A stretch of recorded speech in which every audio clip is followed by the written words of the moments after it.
사라가 127세를 살았으니 이것이 곧 사라의 향년이라.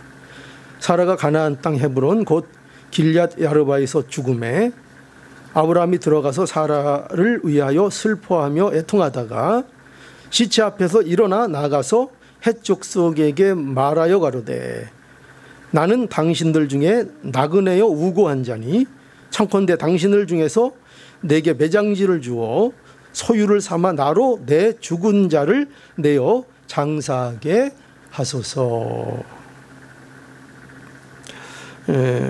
여기 보면 오늘 본문을 여기 보면 먼저 이 내용이 23장이 사라의 죽음으로 이제 시작되는 것을 우리가 발견하게 됩니다. 그렇죠?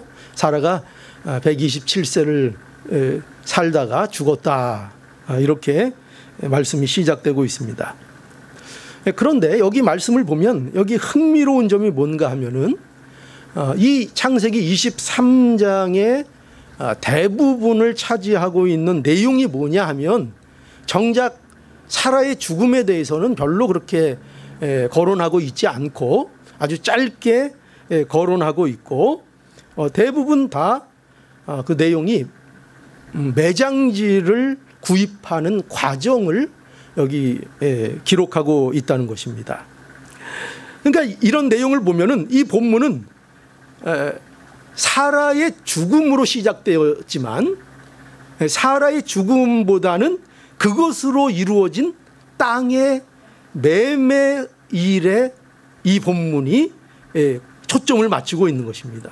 그래서 아브라함이 땅을 소유하게 되었다는 이 사실에 우리에게 관심을 갖도록 하는 본문이 바로 오늘 이 본문입니다.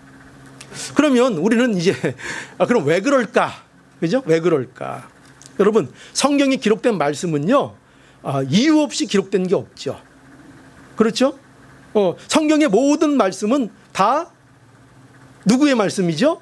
우리는 누구의 말씀으로 믿습니까? 하나님의 말씀으로 우리는 믿습니다. 그러니까 성경에 기록된 모든 기록은 우리가 보기에는 이게 별거 아닌 것 같고 아무것도 아닌 것 같을지라도 그 모든 것들은 하나님께서 분명한 의도와 분명한 목적을 가지고 기록한 하나님의 말씀이라는 것을 우리는 꼭 염두하고 하나님의 말씀을 대해야 하는 것입니다.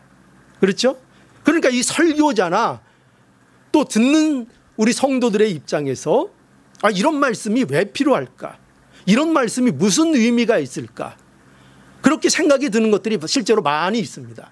그러나 우리는 분명하게 무엇을 믿고 이 말씀을 듣도록 노력해야 하는가 하면은 이 말씀은 반드시 하나님께서 필요하셔서 그 의도와 목적을 가지고 주시는 말씀이라는 것을 항상 염두하며 말씀을 대하고 말씀을 듣고 해야 되는 것이 성경 말씀을 대하는 우리의 바른 태도라고 말할 수 있는 겁니다. 자, 그래서 오늘 이 말씀도 딱 보면은 이 얘기가 이런 게 뭐가 그렇게 중요한가, 밭을 구입한 이런 것이 뭐 중요한가 이렇게 생각이 들지만 여기는 분명한 의도와 목적이 있다는 거죠. 그런데 그 목적이 무언가 하면은요, 그것은 바로 이겁니다. 뭐냐면 출애굽한 이스라엘 백성들에게 가나안 땅은 하나님이 그들에게 약속하신 땅이며 그들의 소유가 될 것이라는 것을 확인시켜주고 확정하는 일로 이 일이 여기 등장을 하는 겁니다. 그러니까 이 내용을 듣는 1차적인 독자가 누구냐면 지금 가나안을 출애굽하여 가나안을 향하여 나가는 이스라엘 백성들입니다. 그 이스라엘 백성들에게 모세는 뭘 얘기하고 있는가? 너희들이 나아가고 있는 저 가나안 땅을 향하여 나아가고 있는데 그 가나안 땅은 하나님께서 너희들에게 약속하신 땅이요, 그것은 실제로 너희의 땅으로 확정된 약속의 땅이라는 것을 알고 너희의 길을 가라고 이 말씀을 주고 있는 것입니다. 그러니까 아브라함이 사라의 매장지로 산 땅이 비록 가나안 땅의 일부지만, 그렇죠? 지금 가나안 땅을 다 산 게 아니에요. 아브라함이 일부를 지금 소유로 샀지만 이 가나안 땅을 매매한 가정을 자세히 기록해서 가나안이 그들의 조상이 살았고, 지금 누가 계속 거기에서 살고 있었어요? 아브라함이 살았고 거기에서 죽고 그의 가정이 거기에서 매장이 된 약속의 땅이라는 사실을 이스라엘 백성들에게 분명히 해서 출애굽한 이스라엘 백성들에게 하나님의 약속을 믿고 가나안 땅을 향하여 나아가야 하는 그들의 정체성을 확인시켜 주는 것입니다. 이해하시겠죠? 그래서 이 말씀이 여기에 등장을 하는 겁니다. 너희가 누군지를 확인하라 이겁니다. 너희는 지금 소유를 확정하라 이겁니다. 가나안 땅은 하나님이 너에게 약속한 땅이고 그것은 너희의 현실은 아직 거기에 다다르지 않았지만 그 가는 길이 고달프지만 그러나 너희에게 가나안 땅은 확정된 땅이요 너희는 그 땅의 주인이라고 말씀하고 있는 겁니다. 확정시키고 있는 겁니다. 여러분, 그러니까요, 이것을 통해서 우리에게 뭘 말씀하시는가 하면요, 성도는요 확정해야 한다는 것입니다. 뭐를요? 우리가 뭘 가졌는지, 여러분들이 뭘 가졌는지를 아셔야 된다는 겁니다. 우리가 무엇을 가졌는지, 우리가 누구인지, 우리가 무엇을 향하여 가는지, 그것을 너희가 확정해라. 네가 가진 게 뭔지를 확정하라 이겁니다. 여러분, 이게 왜 중요할까요? 여러분, 우리 소유가 확정되어져야지 우리의 삶이요, 우리의 삶의 궤적이요 분명해지는 겁니다. 내가 누군지를 알아야 되고요, 내가 소유한 게 뭔지를 알아야 하는 겁니다. 여러분, 우리가 가야 할 길을 왜 두려워하게 되는가? 그거는요, 이유가 우리의 것이 분명하게 확정되지 않아서 그렇습니다. 성도에게는요, 성도의 것이 있는 겁니다. 성도는요, 성도의 것이 무엇인지를 확정해야 하는 겁니다. 확정. 성도는 뭐를 소유한 사람들이에요? 우리에게 확정된 게 뭐예요? 이 내용을 통해서 뭘 우리에게 분명하게 해주고 있어요? 하나님 나라를 소유했다. 그죠? 이걸 확정시키고 있는 겁니다. 하나님의 신령한 복이 성도의 것이라는 것을, 이것을 우리에게 말씀하고 있습니다. 여러분, 이 땅이 우리의 것이 아니에요. 우리의 땅은 뭐냐? 바로 하나님의 나라라는 것을 우리는 확정해야 하는 것입니다. 여러분, 왜 우리가 자꾸 엉뚱한 데 눈을 돌리게 되는가? 언제 우리가 눈을 돌리게 돼요? 그것은 내 소유가 뭔지를 확정하지 못할 때 그렇게 되는 겁니다. 여러분, 우리가 언제 도적질하게 될까요? 내 거와 남의 것이 분명하지 않을 때 도적질을 하게 되는 것입니다. 왜 우리가 남의 성공에 대해서 시기하고 우리가 하나님을 때로는 원망하는 모습이 될 수밖에 없을까요? 뭐 때문에 그럴까요? 내 것이 무엇인지를 분명하게 모르기 때문입니다. 그걸 확정짓고 있지 않기 때문입니다. 내가 누구인지 그것을 우리가 늘 잊고 살기 때문에 우리의 눈이 자꾸 엉뚱한 데로 돌아가고 하나님을 원망하고 불평하는 자리까지 나가게 된다는 거죠. 그래서 우리는 분명하게 우리의 정체성을 알아야 하고 우리가 소유한 것을 분명하게 알아야 돼요. 우리는 천국을 소유한 자들입니다. 그죠? 이 사실을 우리가 분명히 해야 합니다. 그래서 오늘 이 본문의 4절에 보면은, 여기 4절 한번 볼까요? 4절. 나는 당신 중에 나그네요 우고한 자니 청컨대 당신들 중에서 내게 매장지를 주어 소유를 삼아 나로 내 죽은 자를 내어 장사하게 하소서. 여기 보니까요, 아브라함이 사라의 죽음을 통해서 다시 한번 확인하게 되는 것이 있죠. 그게 무엇인가 하면요, 여기 고백하는 대로 자신이 이 땅에서 나그네요 우고한 자라는 사실을 아브라함이 확인하게 되는 것입니다. 그는요, 나그네, 자신을 나그네요 우고하는 자라고 말했다고 해서요, 이 아브라함이 그럼 아브라함은 거지처럼 살았는가? 그렇게 생각할 수가 있는데 그렇지 않습니다. 그죠? 아브라함은 큰 부자였습니다. 그는 큰 부자였고, 그가 거느린 식솔이 아마도 2,000명은 좋게 넘었을 것입니다. 굉장한 힘을 갖고 있었던 그런 아브라함이었습니다. 또 그뿐만 아니라요, 그곳에 있는 많은 사람들이요, 즉 헷족속은 가나안 족속 중에 한 민족인데, 그 사람들이 이 아브라함을요 존중했습니다. 존경했어요. 그래서 6절에 보면 이렇게 말하고 있죠. 내 주여 들으소서. 당신은 우리 하나님의 방백이시니 우리 묘실 중에서 좋은 것을 택하여 당신의 죽은 자를 장사하소서. 우리 중에서 자기 묘실에 당신의 죽은 자 장사함을 금할 자가 없으리이다. 여기 보면은 내 주여 이렇게 얘기하고, 당신은 우리 하나님의 방백이시니, 이게 무슨 얘기예요? 하나님이 세우신 리더라, 이런 얘기입니다. 그러니까 거기에 있던 가나안 족속들도 이 아브라함에 대해서 무시하거나 그런 것이 아니라 존중하고 존경하는 자리에 그가 있었다 하는 것입니다. 그러니까 아브라함은요, 보십시오. 아브라함은요, 약속을 받은 자예요. 그죠? 하나님의 모든 약속을 받은 자고, 그리고 지금까지 그 약속을 믿음으로 말씀을 따라 살았던 자고, 그리고 이제 사라가 몇 살에 죽었어요?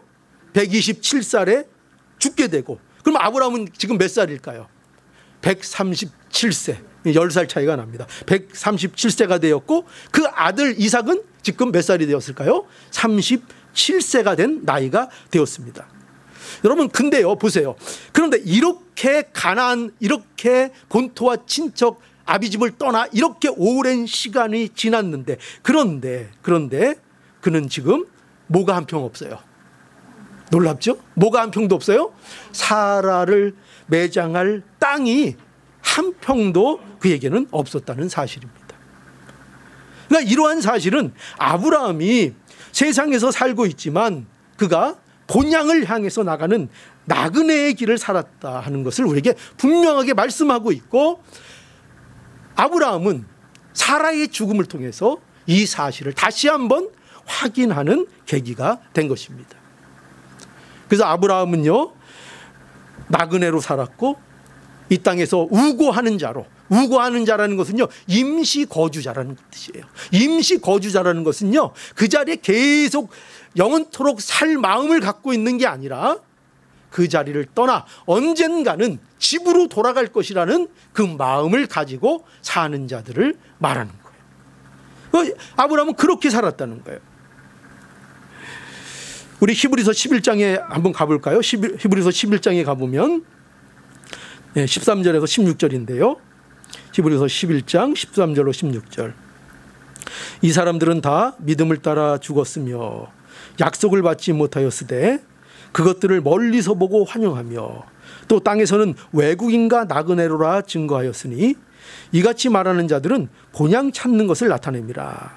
저희가 나온다 본향을 생각하였다면 돌아갈 기회가 있었으려니와 저희가 이제는 더 나은 본향을 사모하니 곧 하늘에 있는 것이라.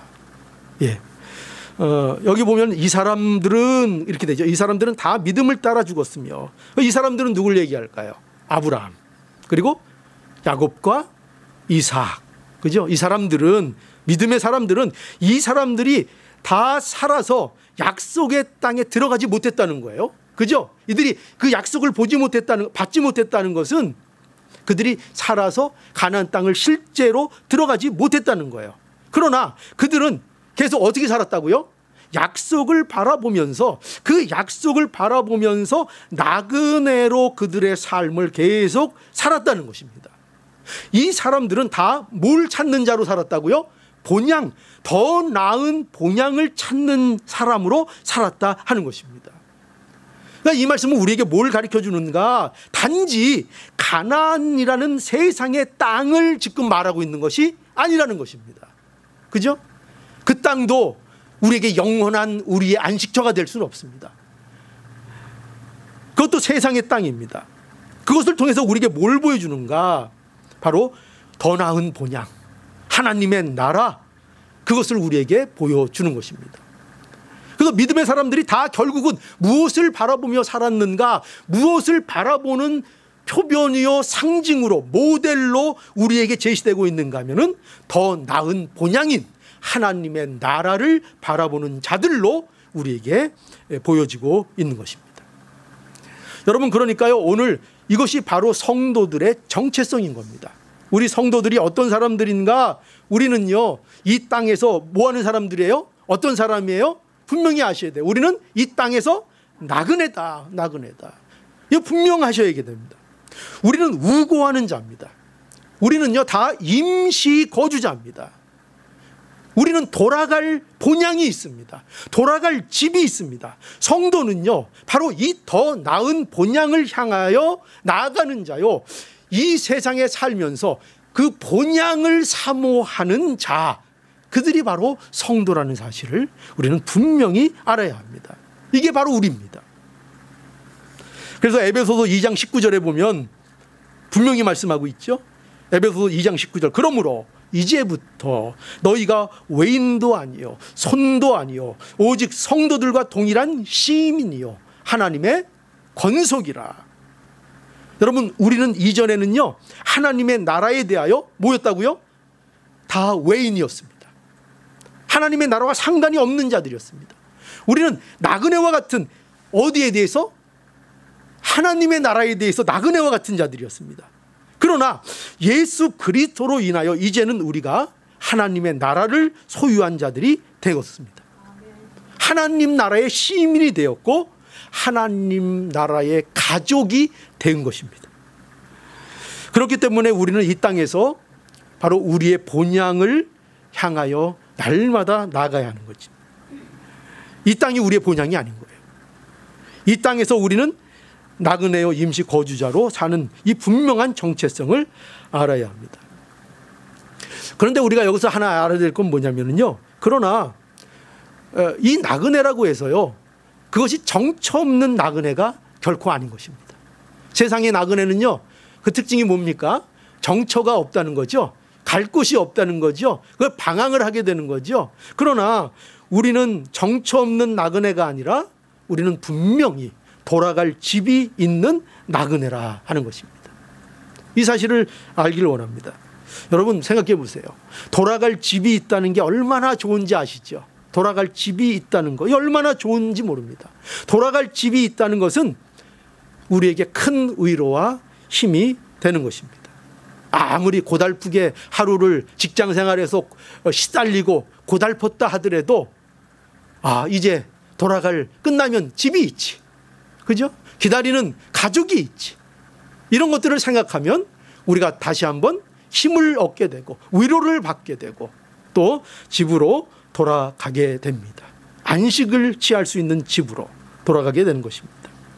그래서 우리는 이 하나님의 나라를 사모하며 나그네의 현실을 우리는 정처 없이 사는 것이 아니라 성실하게 우리는 살아가야 하는 것입니다.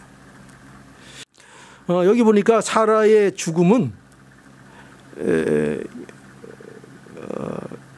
아브라함에게 있어서 참 이게 고통인 거죠, 그죠?